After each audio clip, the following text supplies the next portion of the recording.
Hello beauties, and welcome back to the Bumpy Bones Locksport channel. Now in today's video I'm going to be picking open this PACLOCK UCS-1A padlock, so let's go ahead and get started. Now PACLOCK is one of my favorite brands. They're a high quality lock, extremely well constructed, and the company supports the Locksports community, so I think that is absolutely amazing. So this lock is a 6-pin lock, and it is an AM5 keyway. So this is the same as the PACLOCK 90 or the 98 or an American Lock 1100 series. So I can actually take a American Lock key for one of my 1100 series and repin this lock to work with this key. The differences between this lock and the American Lock 1100 series is this lock comes with 6 pins. The American Lock series 1100 has 5 pins in it. And the security pins in this lock is a mix of spool pins and serrated pins, while the American 1100 series is serrated spool pins and serrated pins. So let's go ahead and throw this into the vise and see what it takes to get it open. So let me get my tie-o down and let me grab my vise.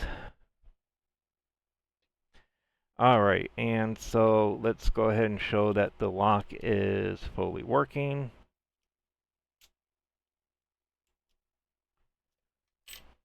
Alright.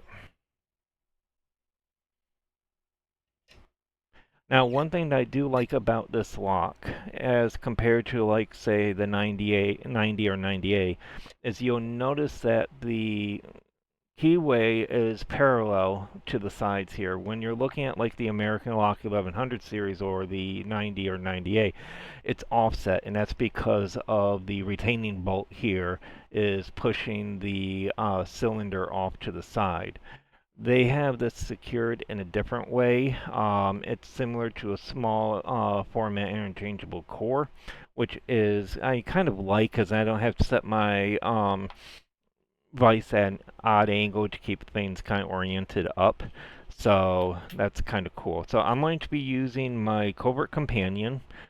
This is going to be the medium hook from the Genesis set, and it's the 20,000s hook. And I'm going to be using the top of the keyway turner that comes with comes with the expansion pack of the Covert Companion, and this is the 50,000s top of the keyway turner. So let's go ahead and see what it takes to get this guy open. Now, I haven't really played a lot with this in this lock here, so I like jumping between tools just to keep myself being used to them. If I don't use a tool in a while, I start kind of losing the muscle memory of how to use it. So I like to jump between my tools in some of my videos. So let's go ahead and start our timer here and see how long it takes me to get through this. So there's pin 6. Nice click. 5, 4, 3. Got a nice click in 2. Alright, so 1. Got a nice couple of clicks out of 1. Go back to 6.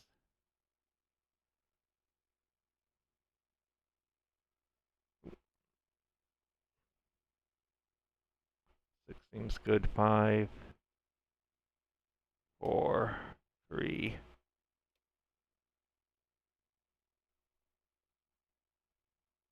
Might have overset something.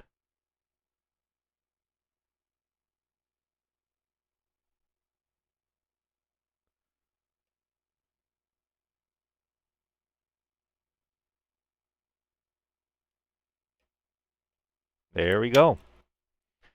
So just over a minute in getting that open, so that's not too bad. Let's go ahead and gut this and see what is inside.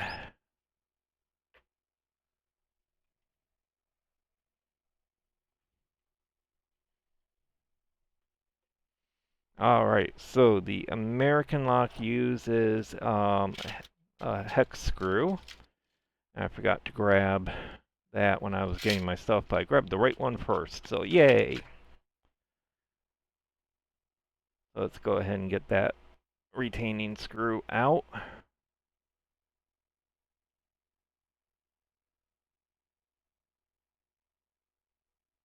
There we go. So that just drops right out. So now what's kind of cool with the USC core is you'll see that the cylinder body is completely solid. You don't have the that piece that comes off the top like you would in, like, say my Hager keyway or some of like the Avis keyways. This part will slide off. This is all one piece. And the way that they hold the cylinder in is there is a hex screw here. And so I need to get, well, my finer Allen wrenches. I think this one. Yep. Wow, I'm on a roll with grabbing the right Allen wrenches for this one. That's awesome.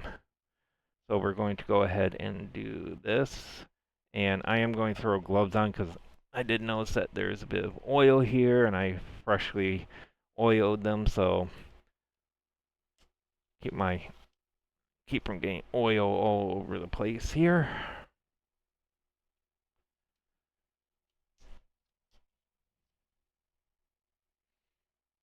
All right, and let's grab our.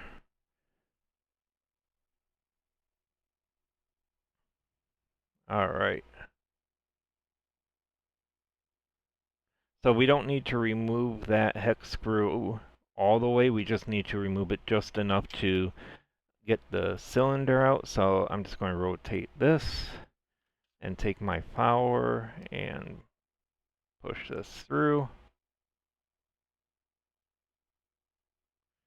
All right.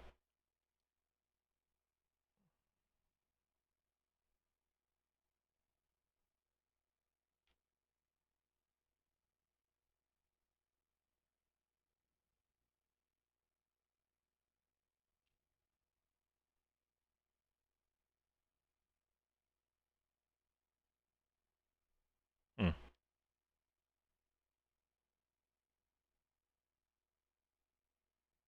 Oh, I know what happened. Ah, shoot.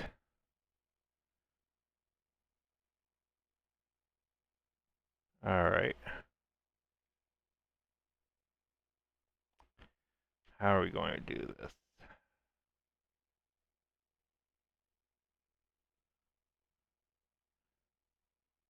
So what happened is I made a boo-boo. I think, no, did I?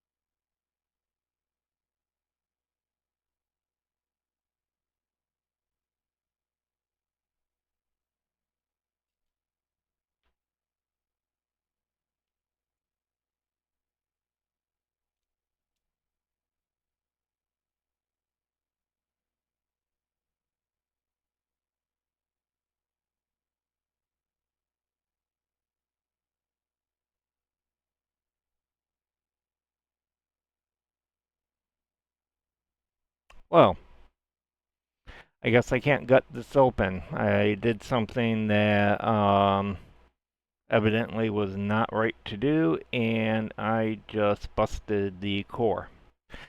And so this is a perfect example as to why you never pick locks that are in use, is because if you kind of don't know or don't know what you're doing, I mean, I've taken this apart before, but it's been a while, so I have a feeling what happened is there's a slot that this grub screw goes down into in the core.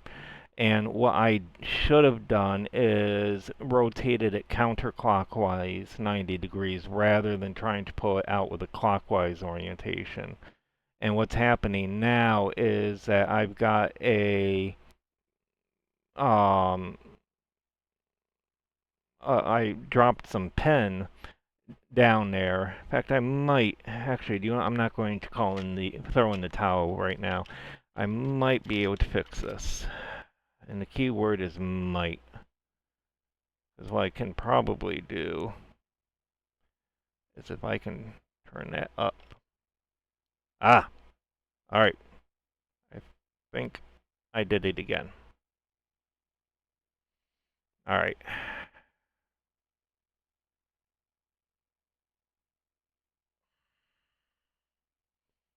You don't learn your lesson from the first one.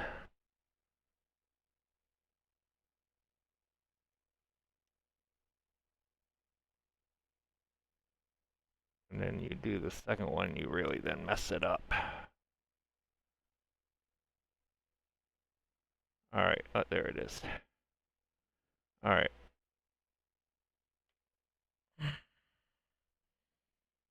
Let me grab a deeper hook.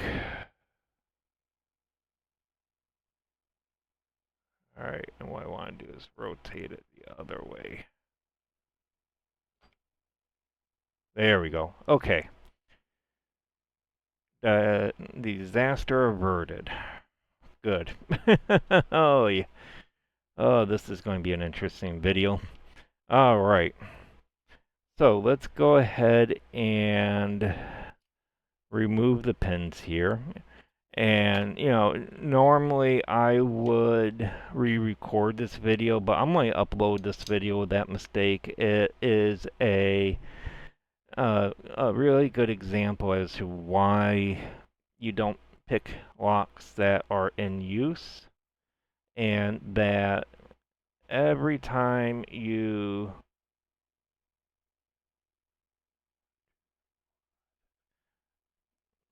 work with a lock is a learning experience.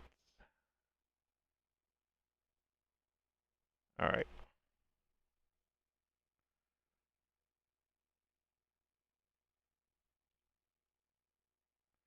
But it's also a really good example of don't give up, because I was going to kind of give up on that, and thinking it through, I was able to fix it, so that's good.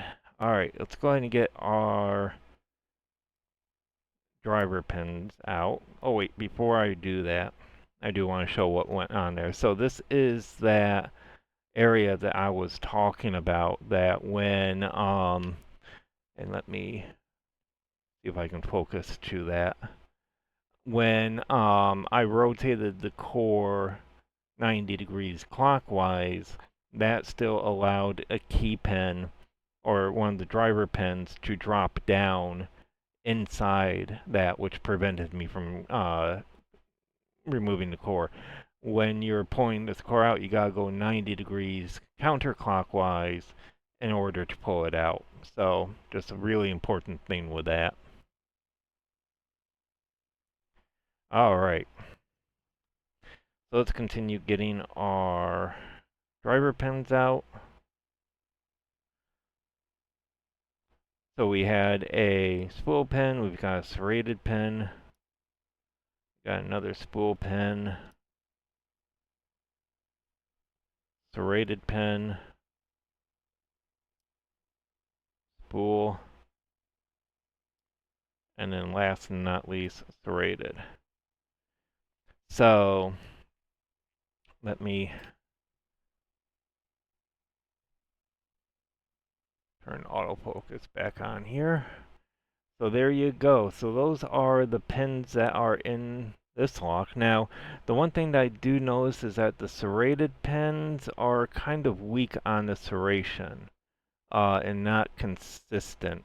Um, and also, they actually have lines that are kind of uneven as well. So that kind of gives you a different feedback with that. So I just kind of noticed that, and I think that's kind of cool. You know, I kind of wish that they did a little bit deeper indents with the serrations in that, but you know, they work just good. And the spool pins are really narrow on the spool, um, so that definitely gives a different tactile with it as well. Alright, so let's go ahead and reassemble this lock and get it back together. Seeing that I made that mistake, I am going to go through and reassemble this just to prove that I learn and Don't repeat my mistake 3 times in a row. 2 times is enough.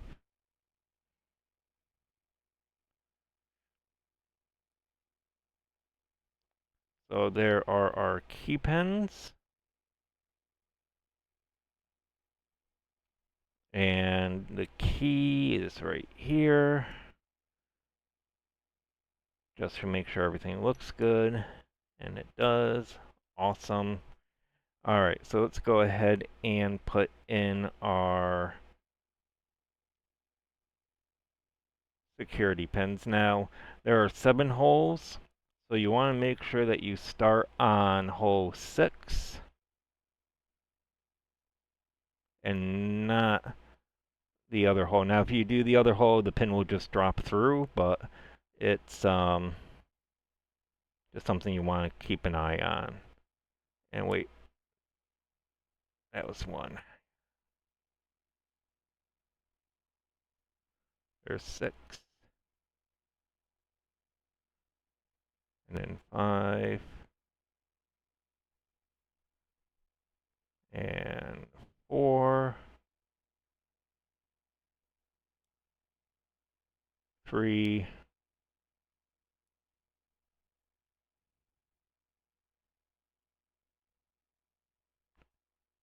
2. And then 1. Alright, awesome. So that's all back together. Let's go ahead and insert the core. And let's go ahead and put our grub screw back in place.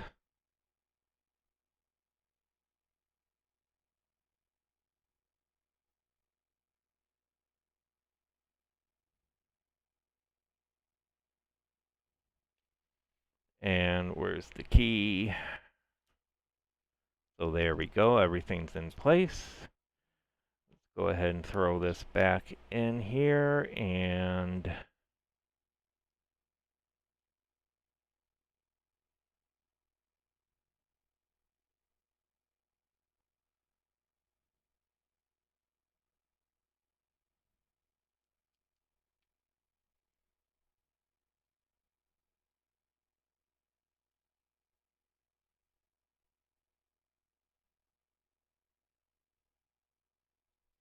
there we go. All right, well, an interesting learning experience with that. You know, when you're recording videos and you're doing stuff like this, there's always one thing that goes unexpectedly, so that was kind of cool. So I hope everybody enjoyed this video and found it to be interesting and learned something from it. If you liked the video, do feel free to like and comment, and I hope everyone has a beautiful day, and I will see you all later.